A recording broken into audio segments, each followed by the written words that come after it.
Looks really good. Thank you. All right, we're going live.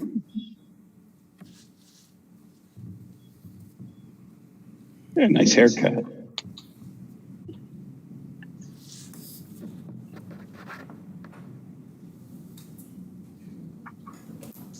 All right, very good. Good morning. Today is Thursday, June the 25th. It is approximately 9 a.m. and we have our water board meeting for the city of North Canton has been called for this day. This is a regularly scheduled day. We look at our agenda for today. Item number 1 is to review the minutes from the January 23rd, 2020 meeting. I think all of you have this in your packet. Are there any corrections that need to be made? Okay. Why don't we take a roll call first, see who's here? That would be a good idea. Thank you, Mr. Soretta. Shredda's here. Shredda's here. Member Alabat? Here. Member Fox? Here. Member Diorio is here. Thank you. Any changes or additions to the minutes? Nope. If not, I would entertain a motion to approve as submitted.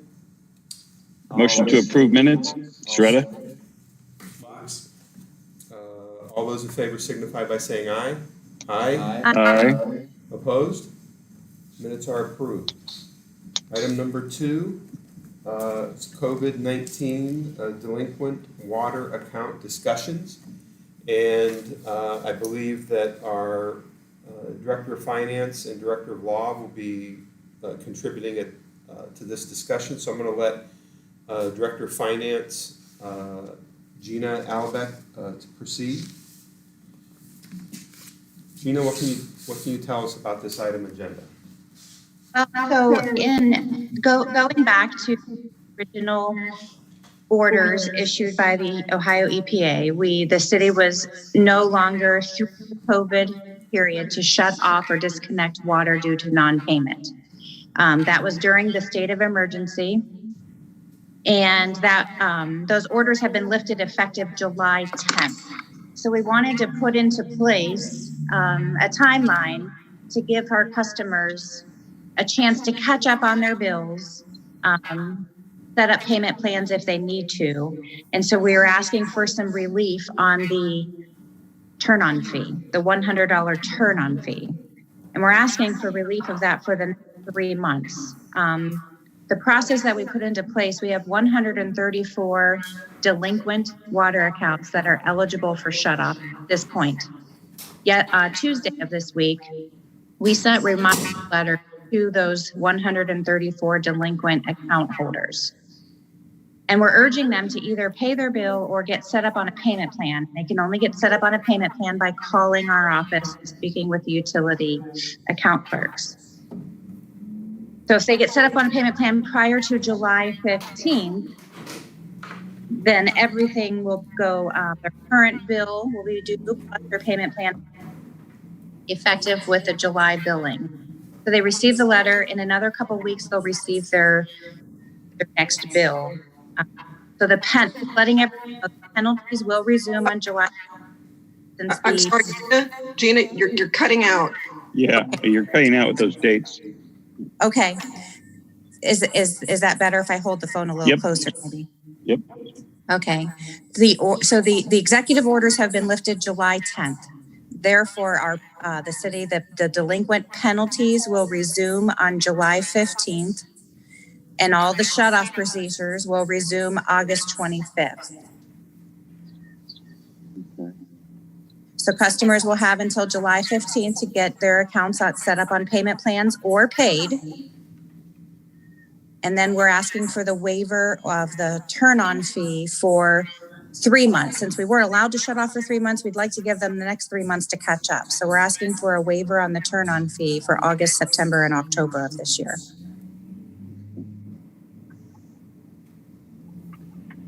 So we really haven't turned any off yet. Is that what you're saying? Okay. No, but we are not allowed to do that.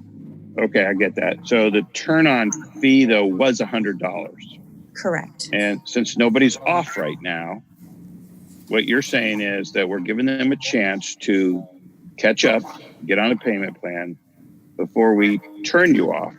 But yet, when we do turn you off, the fee then will be back, or the fee will be off for 3 months after they don't do the payment plan and they get turned off.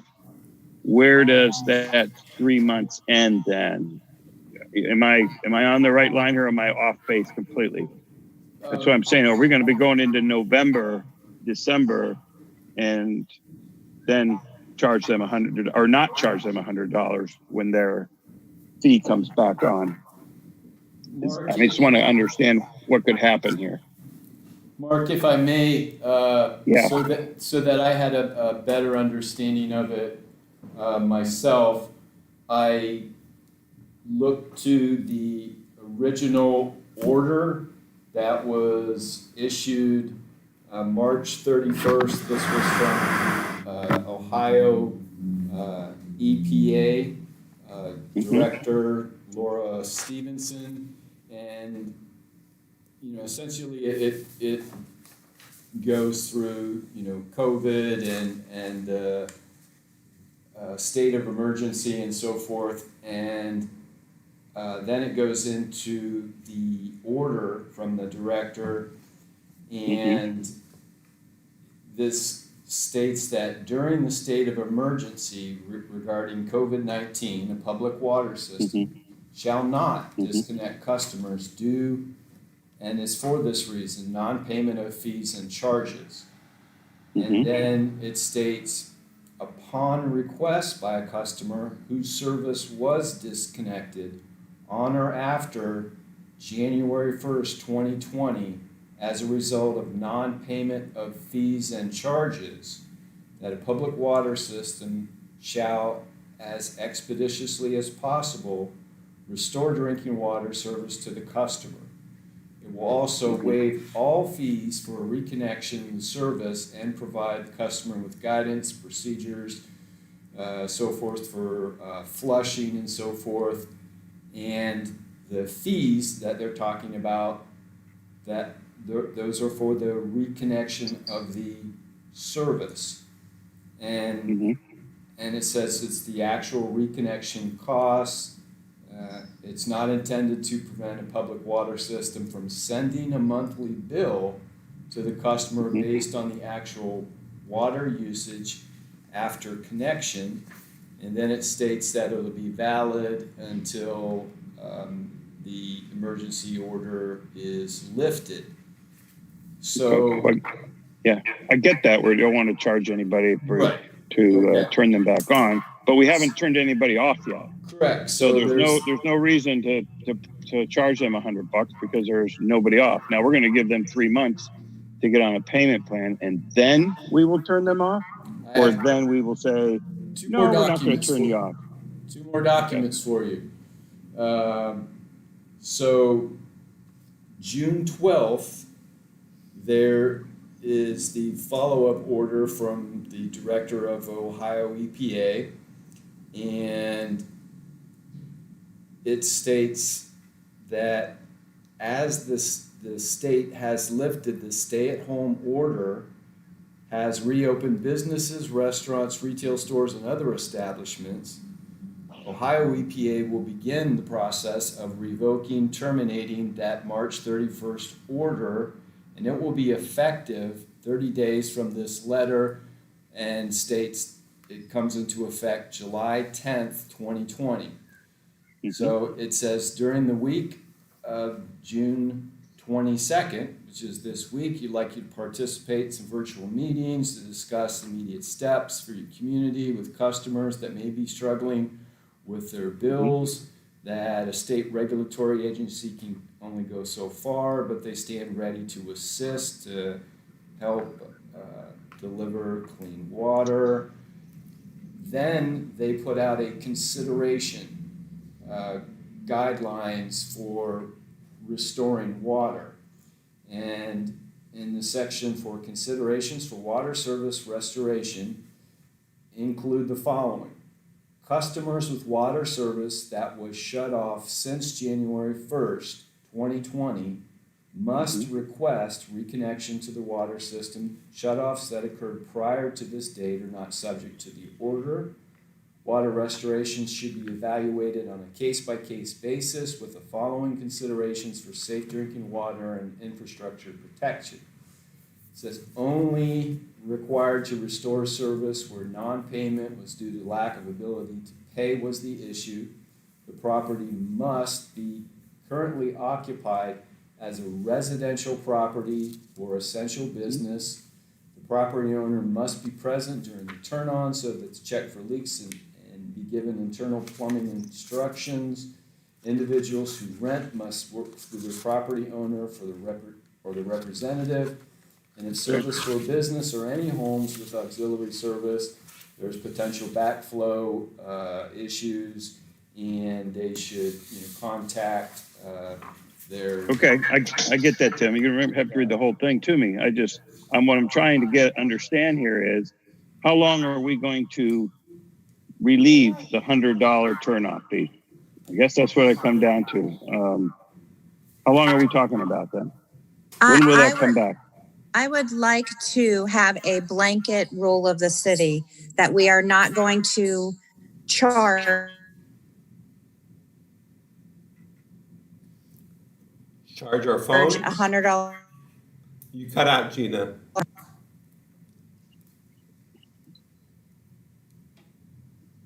Say that again, Gina. I think you cut out. Okay. I'm asking that the water board will relieve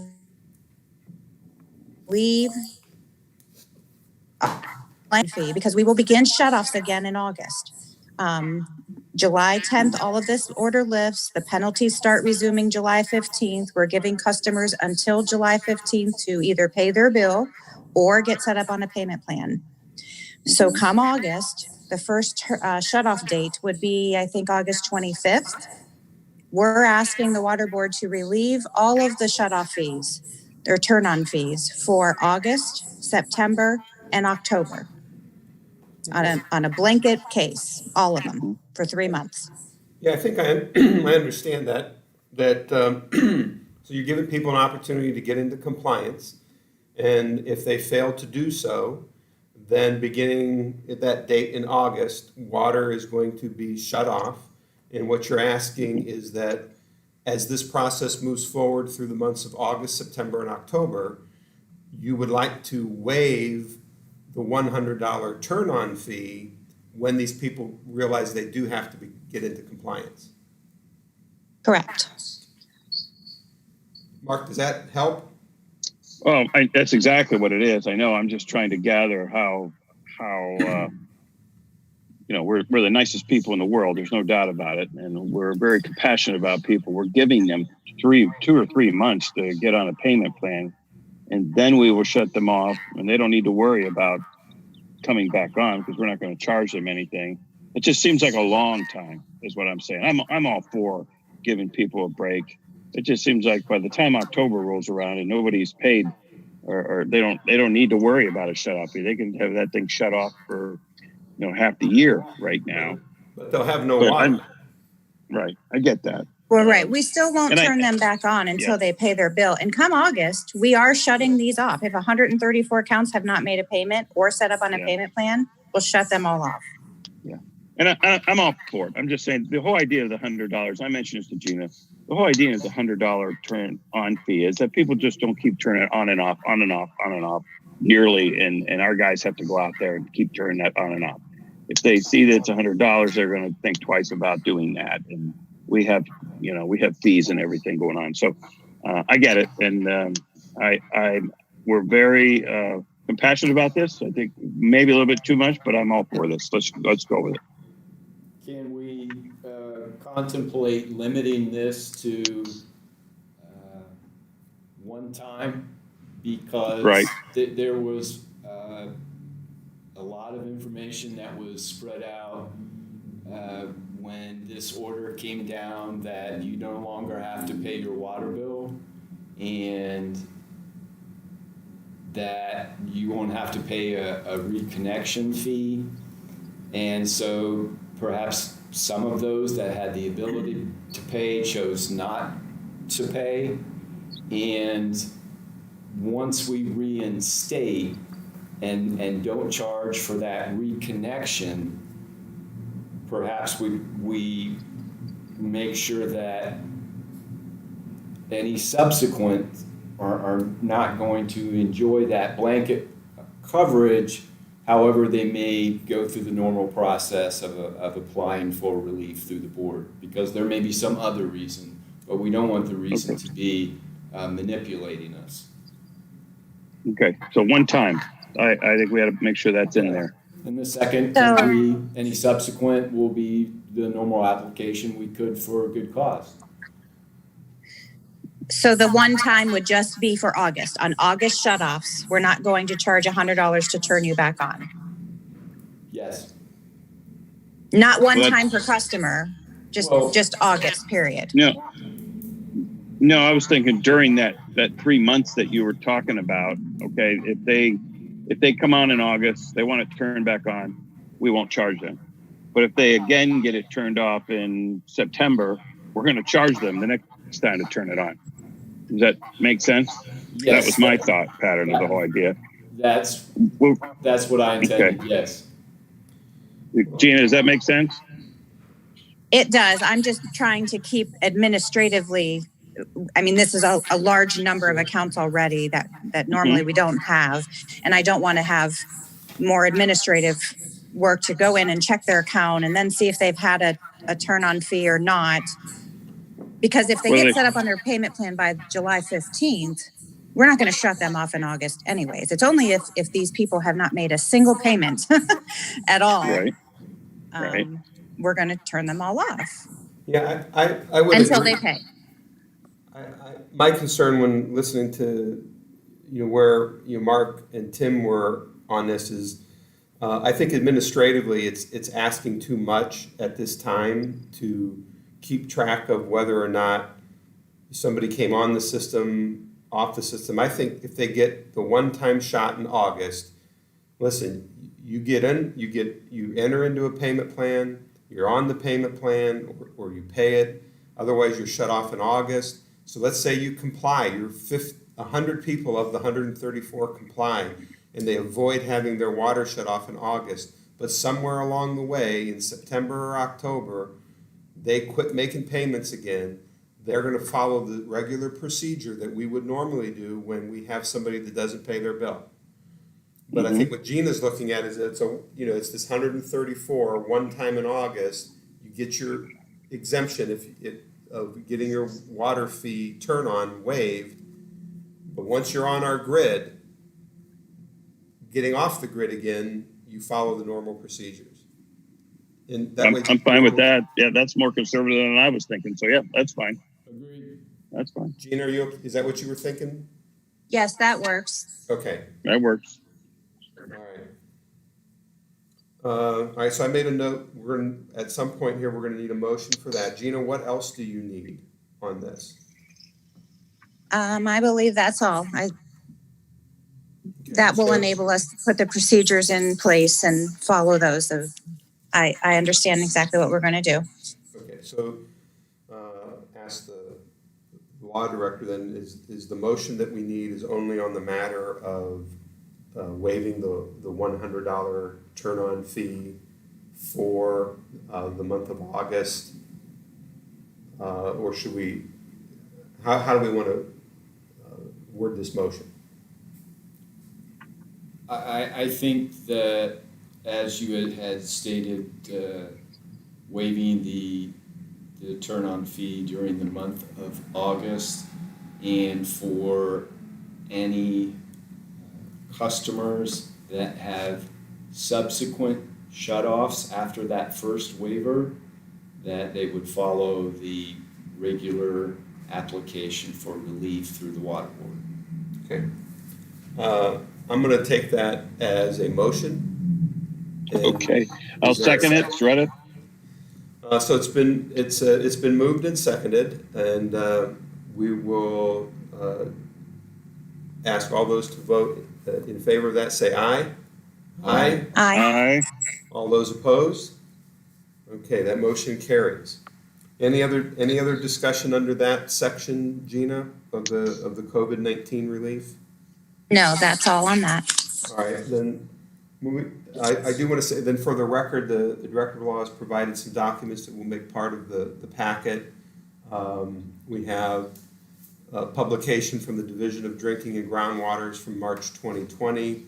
We've got a matter of the public water systems under ORC Chapter 6109 and an entered Director's Journal from March 31st. And we also have a notice from Ohio Environmental Protection Agency dated June 12th, 2020 to Ohio mayors.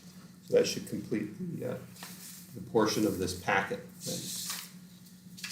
Number 3 on the agenda is to analyze any appeals regarding overages of water utilities. I have one that is in this category. So I'd like to bring that to the table for discussion at this time. I was contacted by the owners of TD's Tailgate and Grill at 1645 North Main with concern about what they believe was an unusual charge on their water bill for the most recent one.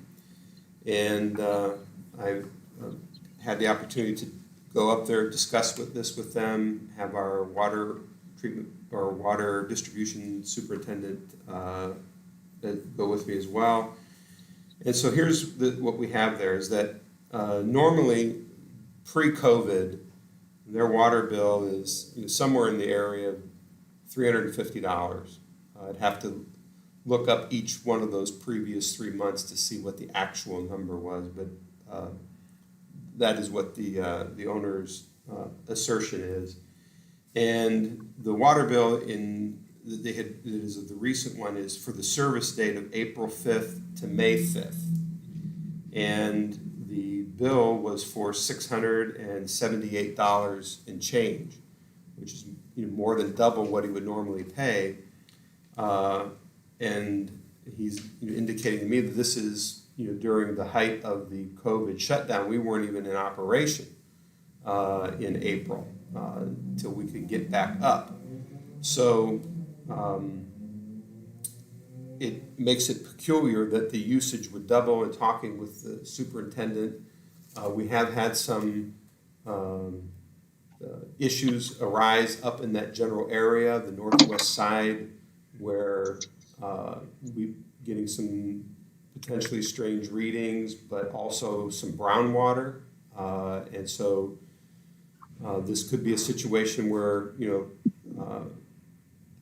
perhaps the owners were just in early in April and turn on their water and brown stuff comes out, and maybe they ran it to try to get it clean.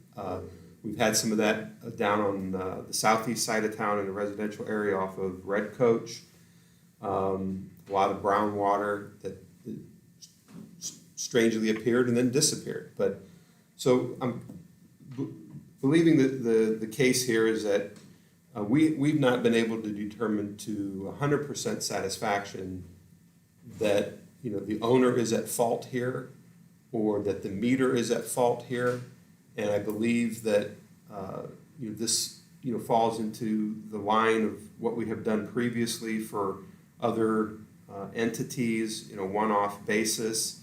But if you recall, in January of this year, we had an applicant seeking relief on a duplex in which the upstairs unit toilet was in a perpetual state of running. They were unaware, and what we did in that instance was to approve averaging the 3 monthly bills prior to the anomaly and asking the individual or the entity to pay that, and then making the difference go away. It does not appear to be any anomalies going on since this. Checked with the utilities department on the usage. Seems to be norm. They're now open there for carry out and limited dining. Also should note that we're these things should be coming less and less. We talked with our superintendent, who indicated that he has about just 1,000 AMI meters left to install, and that those will be completed this summer within the next 60 days before the summer help goes back to school. So that's a great thing, and this is where we're able to find these anomalies. I've worked with the Water Utilities Department through the Finance Director to understand their process on how they identify a situation and what they'll do to reach out on that. So I know that was a lot to say, but I guess if there's any discussion or questions of me on that, I was at some point here going to make a motion to try to follow what we had established in previous instances and provide a one-off relief in this situation. So what we've done in the past then is, haven't we taken the average and what they have and split the difference, something like that, I believe? Yeah, Is that what we're what we proposing? did in January was we took the average of the 3 previous bills, and whatever that number is, we've indicated that's the number that you pay. Anything that is on your bill that is above that, we are absorbing. So in this case, it's probably about $280 that we're absorbing. Yeah. And this is a one-time deal, right? We don't keep doing this to people. We look at that and. Yeah, we look at, there has to be some kind of an anomaly, something that's strangely happening, not reoccurring, that we've had no issues with this business. They've been in operation there for a few years now. There's never been an issue. They've always paid their water bill. And it's just, wow, out of nowhere, they're not open, their bills double. And now that they are open, the water usage seems to have returned to what they expected prior to. And in looking in Ohio's EPA's guidance for this shut off and turn on information, there's a lot of information available both for those that provide public utilities as well as the customers.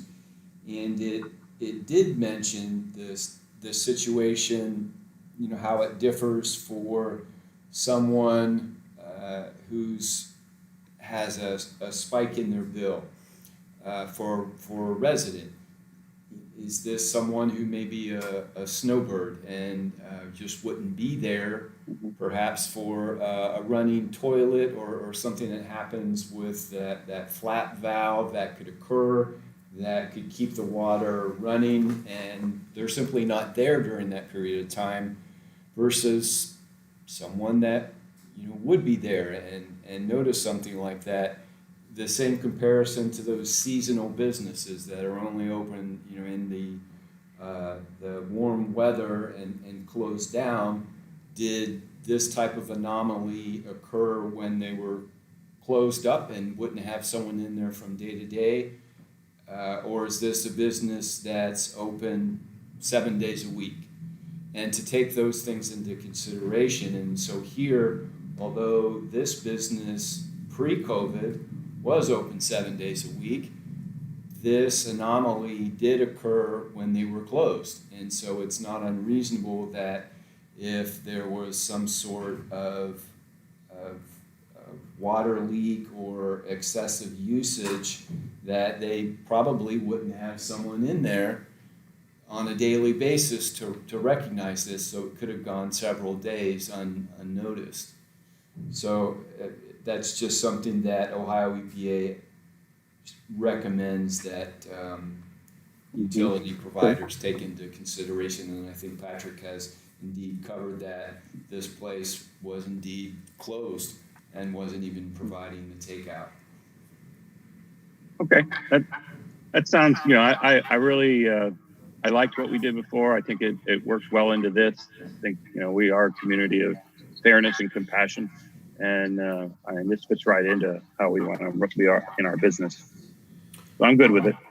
So would I interpret what you said as making a motion to? Let's do that then. Yeah, I would like to make a motion to go ahead and revert to the I don't know what we call it, our catch-up fairness plan, where we split the difference in the average 3 months to what they are, and we'll have them pay that amount for this customer moving forward. So there's my motion. All right. I'll second that. All right, it's been moved and seconded. Unless there's further discussion, we will move to a vote. All those in favor signify by saying aye. Aye. Aye. All those opposed? The ayes have it. The last item on our agenda is to adjourn. Would someone make a motion? Motion. Motion to adjourn. Shredder. Second, Fox. All those in favor signify by saying aye. Aye. All opposed? We are adjourned. Time Thank is you all. 8:34. Thank you all. Thank you. Appreciate it.